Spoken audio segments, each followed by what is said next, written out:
Kinlaw is a tone setter. He's explosive. He's physical. He can line up across the line, and we think he's going to be a great commander.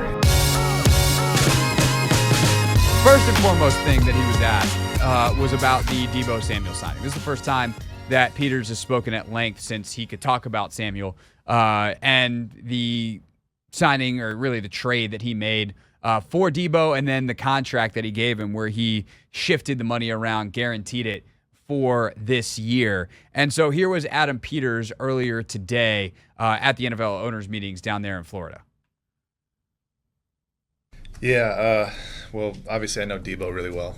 We drafted him. We actually coached him at the Senior Bowl, so I got to know him there pretty well too. So I know a lot about him, know what kind of competitor he is, what kind of playmaker he is. I've seen firsthand like him take over games, and it's really infectious throughout the team too. And just a great person, great human. Like, they came in, his whole family came in when we signed him, and they're on their way to Disneyland, so the big old crew, they're ready to go to Orlando. But just what he can do for our team, being a playmaker with the ball in his hands, he's very versatile, and he's a great teammate, so he really kind of opens up our offense when you have him and Terry at receiver, and obviously a bunch of other guys too. But being able to get a playmaker like that and understanding that it wasn't a huge cost for us made it something enticing.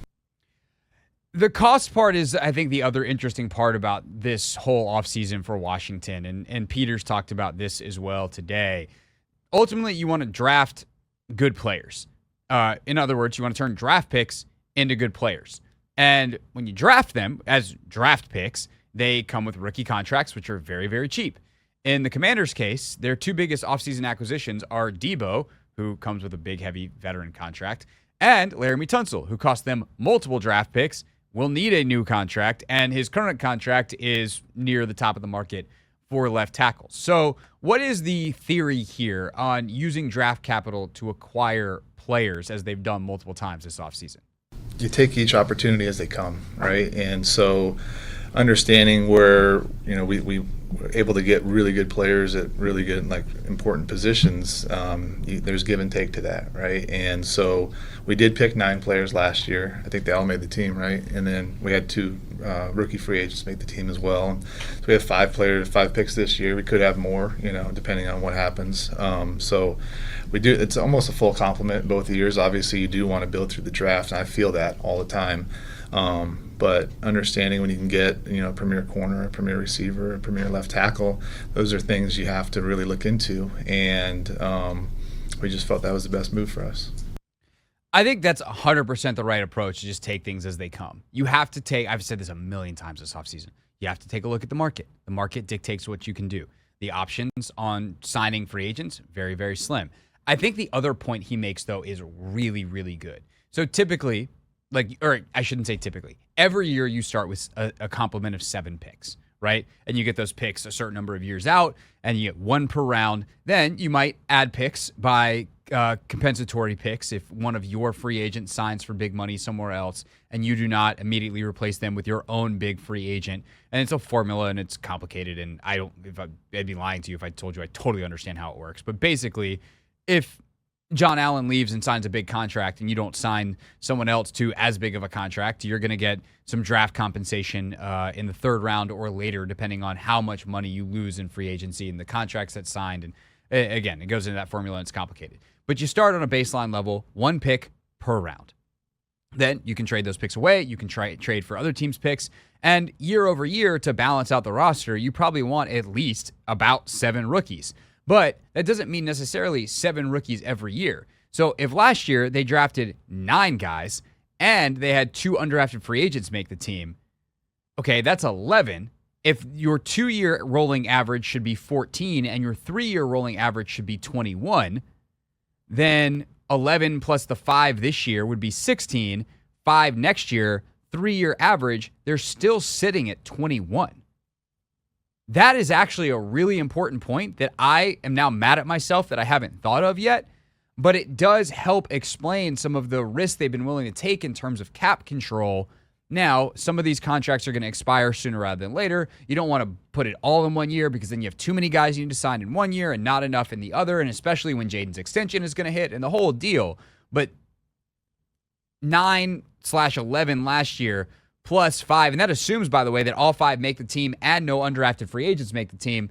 They're doing just fine contractually, which is part of the reason why they felt good trading for Laremy Tunsil. Those guys don't come on the market very often, right? Left tackles in free agency or any time, really. And picking 29, it's not like you're picking top 5 and it's a sure thing or as close to a sure thing as you can get. So when you have an opportunity like that, and we really wanted to bolster the offensive line, and he's, in our opinion, one of the best. You can say he's top 3, top 2 in pass protection. I think he's underrated as a run blocker too, and understanding too, we have people in that building that really vouch for him as a person, so we knew he'd fit in with our team, with our locker room, within that O-line room, and early returns show like he's been great. When he came out here, he's connected with a lot of our guys, and I think he's going to be a great addition. So those opportunities are rare, so we thought it was the right to.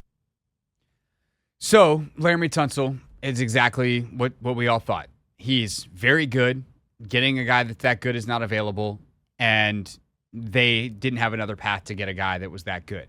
I think the other part that is interesting that is still to play out is the offensive line moves moving forward. Brandon Coleman, it seems like, is going to play right tackle to start. Is that definite? Is that we're going to try him at right tackle, and if it doesn't go great, then we'll kick him inside? Like, I think those moves are TBD, but ultimately those are Dan Quinn questions, not necessarily Adam Peters questions.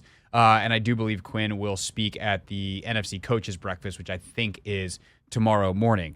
The other big offensive thing to do this offseason is to get a deal done with Terry McLaurin in terms of an extension. And Adam Peters was asked about that earlier today as well.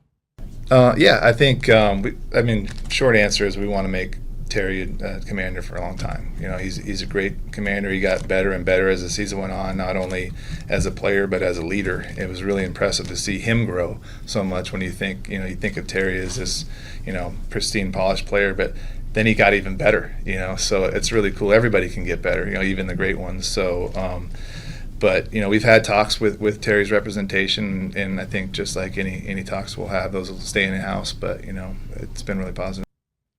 So we'll see when that ultimately gets done. It might be something they do after the draft. There's no particular rush. Honestly, a lot of these things get done in training camp too, where like they work all off season, and sometimes the player wants it done before OTAs. And before the mandatory minicamp, it's like, hey, I want the new money guarantee before I go work out with the team. So that would be the first deadline, is OTAs. So post-draft, they get in there, maybe he signs it on the first day he gets there. It's just like, hey, man, like, contract's done. We've agreed, but I haven't actually signed it yet. We're going to wait until I'm in the building so I don't have to take an extra trip back, presuming that Terry's training somewhere in Florida or California, where most of these guys are in the offseason, as opposed to being in Virginia. And so you could just wait till then. You could do it in June if he's like, hey, guys, I'm not going to do the mandatory stuff if I don't get this new deal, which doesn't feel like how Terry goes about his business, but could. And then the other one that happens a lot is like, hey, man, we'll sign it when we get to training camp, and like we'll get it done. And so I think that's probably where they are. No one seems particularly pressed. I don't think Terry's the kind of guy that's going to get pressed about this. Surely he wants his money. He's not going to get taken advantage of, but he's also not going to freak out about this either. Last but not least, on the offensive side of the ball, there's more sound on some defensive stuff that we'll play for you a little bit later on in the show after we talk to Jeff. Jeff is confirmed. We're good to go with Jeff Erman for 5:30, phone charge and all. But long answer here from Adam Peters when he was asked about the tight end room. They keep Ertz, obviously, which is huge for Jaden, but it's also big for Ben Sinnott, and they're also able to bring back John Bates, maybe an underrated signing. These wide tight ends are really hard to find. He's really good in that very specific blocking role. So Adam Peters was asked about this tight end room and what it meant to keep it together. Yeah, I think just starting with Zach, bringing him in last year, we were really pleased with how he not only played, but what a leader he was, and becoming a captain voted on by his teammates at the end of the year was really, really cool to see just how his leadership grew throughout the year, much like Terry's. And so that was a priority for us to bring him back. And he's been, people can say he's lost a step, but he still gets open all the time, and his blocking got better as the year went on too. So everybody had that mindset to get better, and Zach was fit right in with that. And yeah, he's a great weapon to have in the pass game, especially. So that was a priority. And then John Bates, we think he's, if not the best, one of the best blocking tight ends in the league. And his mentality, his tenacity, his physicality fit right in with what we want to do, and he brings an edge to our offensive line. He's almost an extension of that. But we also think with John that he's got much like Kinlaw, he's got another step to go in the pass game. He's got some untapped stuff that we really want to work on. And when we re-signed him, that was one of our goals. We talked to him about that. It's like, we don't want to just bring you back, we want to get you better and better. And he was really positive about that. So that room's a really good room. It's a really deep room, and that's what we want to create with every room, really, is competition, and that's really the theme of our program. I love it. I love the idea that they're going to him, because Logan and I have talked about this at times where Logan in his career was kind of pigeonholed as this guy that was just a blocker, and he would always work on his blocking and just try to get better at his strength. And he wishes by the end of his career that, instead of just accepting the fact that there was always going to be a room for the team that Logan was on to upgrade over Logan Paulson, that he should have been like, I'm going to upgrade Logan Paulson. And it was something that kind of hit him later in his career. And by then, you're 8 years, 9 years in, whatever, too late. And for John Bates to have the team that already had you to be like, hey, one, we love what you're doing. But two, we want to make you an even better version, a more dynamic version of yourself. We're not just bringing you back to do this one thing. I freaking love that from Adam Peters. Thought the things he said about the defensive line were amongst the most interesting, including what he had to say about Javon Kinlaw and the new role he might play in this Commander's defense. Yeah, he's have you seen him in person? Yeah, he's a monster. Like the Zoom doesn't he's unbelievable. You might have seen him if you went to the joint practices against the Jets last year, and he was probably the heaviest I've seen him there. But he can look like he can be 350 and be chiseled. Like, he's a freak. Like, it's unbelievable. But I've seen him when he's as low as 275 in San Francisco, and then as high as 330 plus last year with the Jets. So he can play at any position or any weight. Excuse me. He played a lot last year. It was really impressive to see how much he played. 60% of the snaps at that weight, which is really impressive. But if he loses 10 or 15 pounds, if that makes him feel better, he's still going to be just as effective. He's still a monster. It is very clear, in case you didn't realize it by the contracts and all the things, and the fact that he drafted him and has now brought him here, Adam Peters loves Javon Kinlaw, because they just don't make Javon Kinlaws physically. The question is, can they find the right weight and the right role for him to thrive as an NFL football player? Can they take that freakish athleticism and that size, speed, strength combo and get him where he needs to be? And that is still a TBD. It's something that hasn't been done, but I mean, Dan Quinn's about as good as anybody if you were to pick someone in the league to get the most out of a defensive lineman. As for the defensive line in general, what's kind of the state of that group going into the draft? Adam Peters talked about that today. Feel really good with the guys that we brought in, the guys that were here, that you're going to have a second year in this system. So, we brought in Wise, who's a big physical defensive end. We brought in Eddie Goldman, physical defensive tackle, and then the big one was Kinlaw. And Kinlaw is a tone setter. He's explosive. He's physical. He can line up across the line, and we think he's going to be a great commander. And he wanted to be here. We wanted him to be here. He's from DC, so there's a lot of extra incentive for that. So they're like kind of the bigger guys that we brought in. We brought Jacob Martin, who's going to be able to rush the passer and do a line a lot of different ways. And then with the guys that we have in there, they'll be a second year in the system. So we feel like we have really good depth, really good competition, and but also the optionality. If we do want to add for the draft, we can do that too. And certainly edge is a position they'll be looking at 29. We'll see who's available. And then they got to figure out, like, character-wise, because if a guy like James Pierce or Mike Green, some of these names that have been bantied about that are super talented, that fit from a play style standpoint, but are dropping down draft boards for other reasons, is that something they feel like they can tolerate or they're comfortable with if those guys are available on the board? obviously they've got a lot of flexibility around the whole roster. And it's the last thing we'll play from Peter's availability today before we get to Dave Johnson on the Wizards at the top of the hour, as they are hosting the Heat tonight at Capital One Arena. But they've signed a ton of one-year deals. And that has left them, obviously, here in year 2, having to re-sign a bunch of guys, also having to go find a bunch of people in free agency, which flexibility is good, but stability is also important in the NFL. So just generally speaking, what's up with these one-year deals, Adam Peters?